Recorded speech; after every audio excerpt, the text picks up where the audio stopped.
আজকে আমরা হুগলি জেলার চন্দননগরের উর্দি বাজারে। প্রথমেই মাথায় আসতে পারে জায়গাটার নাম উর্দি বাজার হলো কেন। আমরা সবাই জানি চন্দননগর একসময় ফরাসি উপনিবেশ ছিল। সেই ফরাসি সৈন্যদের বর্দি, সেই বর্দি তৈরি হতো এই অঞ্চলে। সেই বর্দি থেকেই উর্দি এবং সেই থেকেই উর্দি বাজার। এই উর্দি বাজারের গল্প অন্যদিন একদিন শোনাবো, কিন্তু উর্দি বাজারের ভেতরে একটা খুব ভালোবাসার, একটা খুব ভালো লাগার গল্প আছে। আমরা আজকে যেখানে এসে গেছি নিয়াজি পীরতলা, উর্দি বাজারে নিয়াজি পীরতলা। পীরের মাজার অনেক আছে, কিন্তু এই যে পীরের মাজার, এই পীরের মাজারের একটা অন্যরকম মাহাত্ম্য আছে, অন্যরকম গল্প আছে। এইখানে পীরের মাজারে পীরের সঙ্গে একসঙ্গে সহাবস্থান করছেন বাবা মহেশ্বর এবং মা মনসা। এই যে সম্প্রীতির সহাবস্থান, সেটা কিন্তু একটা উদাহরণ হতেই পারে। সব জায়গায় যখন হানাহানি, তখন উর্দি বাজারের এই মাজার বা এই মন্দির কিন্তু আমাদের কাছে একটা উদাহরণ হতে পারে ভালো লাগার বা ভালোবাসার।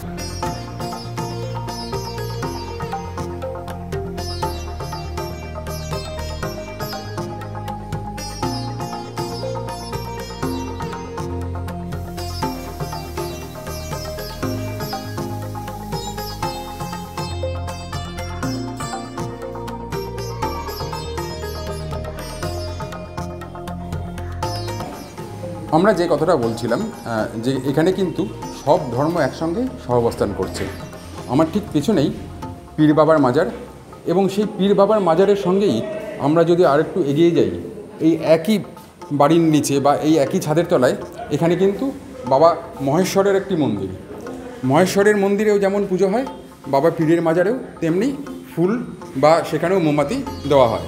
তারই পাশে একটু দূরেই আমরা যদি দেখি, একদম পাশে, একটু দূরে বলবো না, একদম পাশেই কিন্তু মা মনসার একটি মন্দির।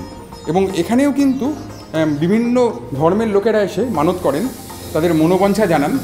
এবং এইখানে তখন কিন্তু কোনো ধর্ম দেখা হয় না বা কেউ কোনো ধর্ম দেখেন না, প্রত্যেকেই নিজের মনোবাঞ্ছা জানান। এবং সেই মানতের ফলে প্রত্যেকের বিশ্বাস যে এই পীর বাবার মাজারে এসে এই মা মনসার মন্দিরে বাবা মহেশ্বরের কাছে মানত করলে প্রত্যেকের মনোবাঞ্ছা পূর্ণ হয়। আপনাদের আগেই বলছিলাম যে ধর্ম নিয়ে হানাহানির সময় আমাদের এই মন্দির, এই মসজিদ বা এই মাজার, এটা কিন্তু একটা উদাহরণ হতেই পারে সারা ভারতবাসীর কাছে।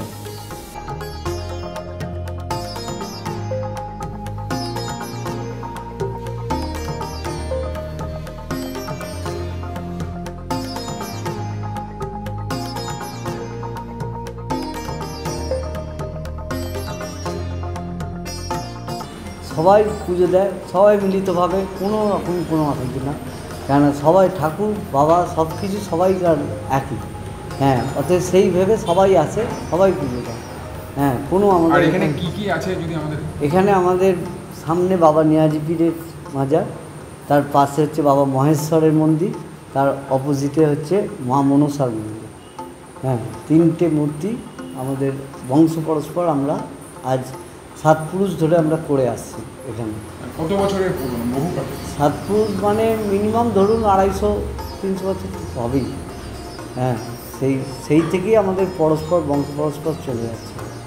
হ্যাঁ, এবং এই জায়গায় সব ধর্মের লোকেরা যখন আসে, একটা শান্তির জায়গা। হ্যাঁ, একদম শান্তির জায়গা, কোনো রকম কোনো অসুবিধে নেই। বা আমাদের এই নিয়াজি পীরের ইয়েতে এইখানে যত লোকেরা বাচ্চা কাচ্চা আছে রাস্তাঘাটে দৌড়ি, কিন্তু বাবার ইয়েতে কোনো দিন কারো একটা কোনো অসুবিধে, অ্যাক্সিডেন্ট কিচ্ছু হয় না।